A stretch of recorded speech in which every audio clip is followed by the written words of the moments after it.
전자공학을 공부하다 보면 어느 순간 갑자기 등장하는 기호가 있다. 바로 Z 임피던스다. 그런데 여기서 한 가지 궁금해진다. 왜 이름이 임피던스일까? 그리고 왜 하필 기호가 Z일까? 저항은 R인데 왜 교류에서 갑자기 Z가 나오는 걸까?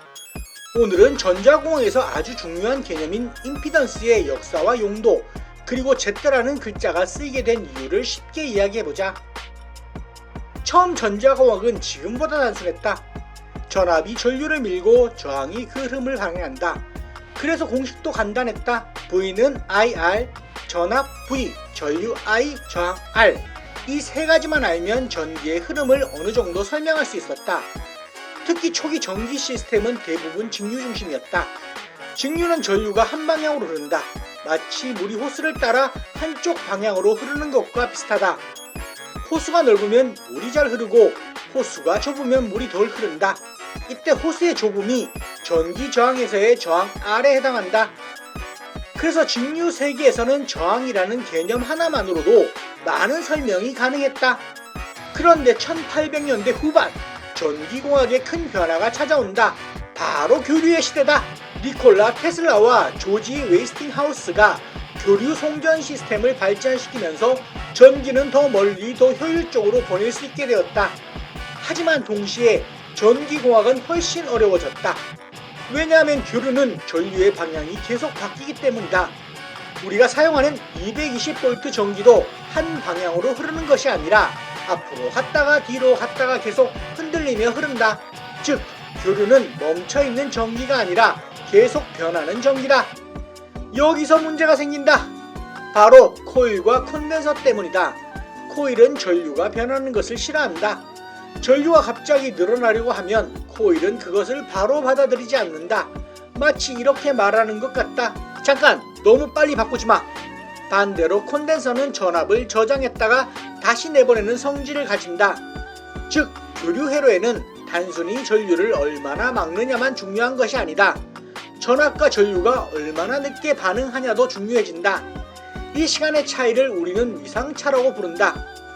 여기서 잠깐 인덕턴스와 임피던스의 차이도 짚고 넘어가야 한다. 인덕턴스는 코일이 가진 성질이다. 전류가 변하려고 할 때 그 변화를 얼마나 싫어하느냐를 나타낸다. 기호는 L, 단위는 헨리이다. 쉽게 말하면 인덕턴스는 전류 변화에 대한 관성이다.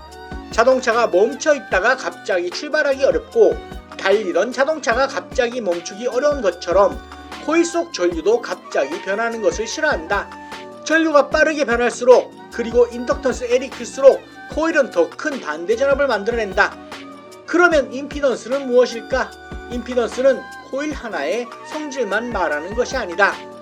교류 회로 전체의 전류의 흐름을 방해하는 모든 성분을 합친 값이다. 저항도 포함하고 코일의 영향도 포함하고 콘덴서의 영향도 포함한다. 다시 말해, 인덕턴스는 임피던스를 만드는 원인 중에 하나이고 임피던스는 교류 회로에서 나타나는 전체 방해 값이다. 비유하면 이렇다. 인덕턴스는 자동차가 가진 관성이다.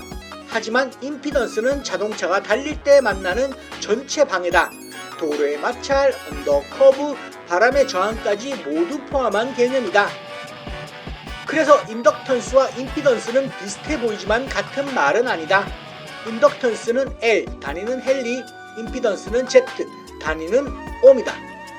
인덕턴스는 코일의 성질이고 임피던스는 교류 회로의 전체 방해값이다. 여기서부터 저항 R 하나로 설명이 어려워진다. 저항은 전류를 막는다. 하지만 코일과 콘덴서는 전류를 단순히 막는 것이 아니라 전압과 전류 사이의 시간 차이를 만든다. 그래서 과학자들과 전기공학자들은 새로운 개념이 필요하다고 생각했다. 그래서 등장한 것이 바로 임피던스, 영어로 임피던스다. 임피던스란 말은 방해하다는 뜻을 가진 임페이드에서 나온 말이다. 즉, 임피던스는 전류의 흐름을 방해하는 모든 성질을 하나로 묶은 개념이다. 직류에서 저항 R만 생각하면 됐다. 하지만 교류에서는 저항뿐만 아니라 코일과 콘덴서가 만드는 반응까지 함께 계산해야 된다. 그래서 임피던스는 이렇게 표현된다. 여기서 R은 우리가 아는 일반적인 저항이다. 그리고 X는 리액턴스라고 부른다. 리액턴스는 코일과 콘덴서가 교류를 만들어내는 특별한 방해 성분이다. 코일이 만드는 리액턴스는 유도성 리액턴스라고 한다. 공식은 이렇다. 여기서 F는 주파수, L은 인덕턴스다. 이 공식을 말하는 것은 간단하다. 주파수가 높을수록 그리고 인덕턴스가 클수록 코일은 교류 전류가 더 강하게 방해한다. 그래서 코일은 낮은 주파수에는 비교적 잘 반응하지만 높은 주파수에는 더 큰 방해가 된다. 이것이 인덕턴스가 임피던스 안으로 들어오는 방식이다. 그리고 J는 전압과 전류 사이의 90도 위상 차이를 수학적으로 표현하기 위한 복소수 기호이다. 여기서 많은 사람들이 전자공학이 갑자기 어렵다고 느낀다. 하지만 핵심은 단순하다. 저항은 R, 전류를 직접 막는 성질이다. 인덕턴스 L은 전류가 변하는 것을 싫어하는 코일의 성질이다.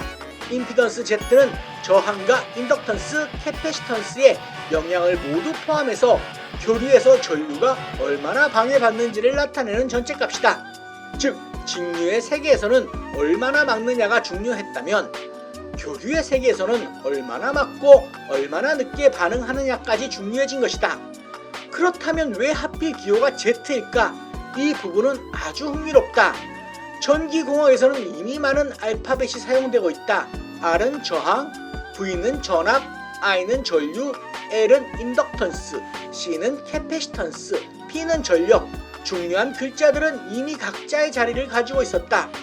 그래서 교류 시대에 새롭게 등장한 복잡한 저항 개념은 새로운 문자가 필요했다. 그 과정에서 Z가 사용되기 시작했다. 정확히 누가 처음 Z를 정했는지 정확하게 남아있지 않다. 하지만 1800년대 후반부터 교류 회로 이론과 전기공학 문화에서 Z가 임피던스를 나타내는 기호로 점점 쓰이기 시작했고 결국 표준처럼 굳어지게 되었다. 어떻게 보면 Z는 알파벳의 끝에 가까운 문자다. 그래서 임피던스 Z는 단순한 저항 R을 넘어선 더 복잡한 교류 세계의 마지막 확장처럼 느껴진다. 그럼 임피던스는 실제 어디에 쓰일까? 가장 쉽게 볼 수 있는 예가 스피커다. 스피커 뒤에 보면 4옴, 8옴 같은 숫자가 적혀 있다. 많은 사람들이 이것을 그냥 저항이라고 생각한다. 하지만 정확히 말하면 그것은 스피커의 임피던스다. 왜냐하면 스피커 안에는 코일이 들어있기 때문이다. 음악 신호는 교류 신호이다. 저음, 중음, 고음에 따라 신호의 주파수가 계속 달라진다. 그러면 스피커의 반응도 주파수에 따라 달라진다. 즉, 스피커는 단순 저항 덩어리가 아니라 주파수에 따라 다르게 반응하는 복잡한 전기장치다. 통신 분야에서는 임피던스가 더 중요하다. 안테나와 케이블의 임피던스가 맞지 않으면 신호가 제대로 전달되지 않는다. 에너지가 앞으로 가지 못하고 되돌아오는 현상이 생긴다. 쉽게 말하면 신호가 튕겨나가는 것이다. 그래서 무선 통신이나 RF 회로에서는 50옴 임피던스 매칭을 아주 중요하게 본다. 동축 케이블에서도 50옴, 75옴 같은 규격이 있다. 이 숫자는 그냥 외운 숫자가 아니다.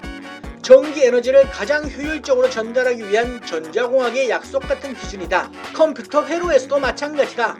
고속 데이터가 흐르는 PCB 기판에서는 회로의 길이, 폭, 두께까지 정밀하게 설계한다. 왜냐하면 신호가 너무 빠르게 움직이면 회로도 단순한 선이 아니라 임피던스를 가진 전송선처럼 행동하기 때문이다.